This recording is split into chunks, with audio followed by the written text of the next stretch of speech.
Considering the global devastation COVID-19 has wreaked, it seems frivolous to start looking at the pandemic from a footballing point of view. But in many ways, football's reaction to the coronavirus has mirrored Western societies.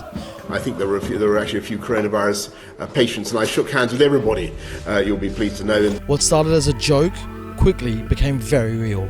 The first murmurings of the virus began in late December in Wuhan, China, and the World Health Organization identified it as a member of the coronavirus family on January 7th.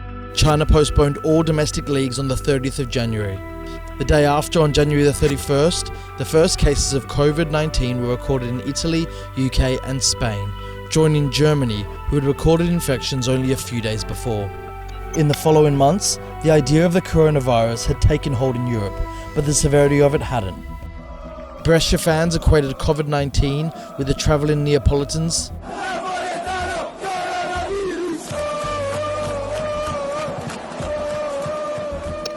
Nice used it to have a dig at Lyon. In the Netherlands, Almere City took aim at NAC Breda. AIK Stockholm fans used the opportunity to make a point about a ban on covering your face in football stadiums, thanking Wuhan for popularising the use of masks in public.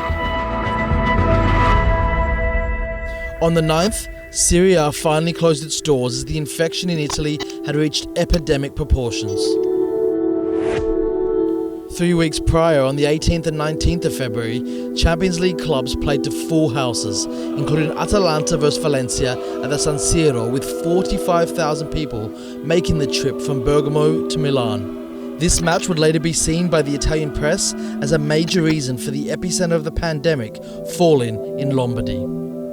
On March 11th, the World Health Organization declared the spread of the virus as a pandemic, and it was becoming clear that the football associations needed to take control and football fans needed to wise up.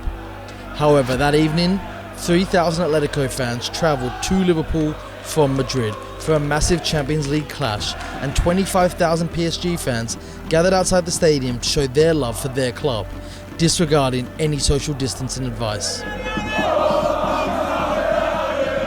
A day later, Arsenal head coach Mikel Arteta tested positive for COVID-19, and the rest of the leagues began to close. After an initially flippant tone of response, fans soon began watching at a distance and then responded with real action.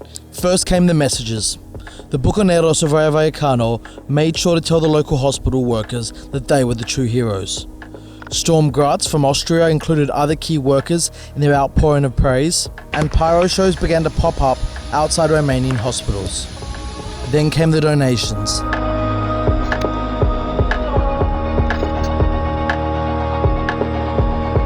People started singing chants from their balconies to keep community spirit alive.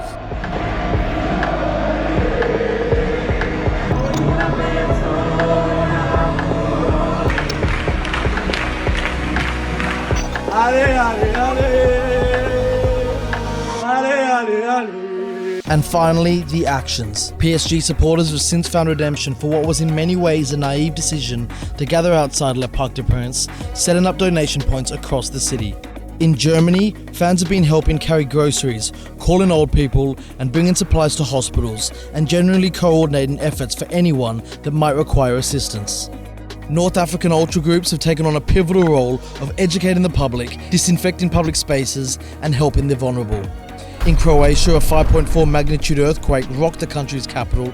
On the morning of the incident, members of Dinamo Zagreb's Bad Blue Boys began cleaning the streets and helped move the Zagreb hospital to a safe location. And Atalanta's ultras came together at the request of the city to prepare a temporary hospital with over 300 ICU beds in under 48 hours. The solidarity of football fans never fails to surprise us. And as the world enters this crisis and we all take the longest break from football in our lives, it's salient to remember why this game is so important. It's not just about the distraction or the big stars. When shit really hits the fan, it's about community. And this game seems to build it like nothing else.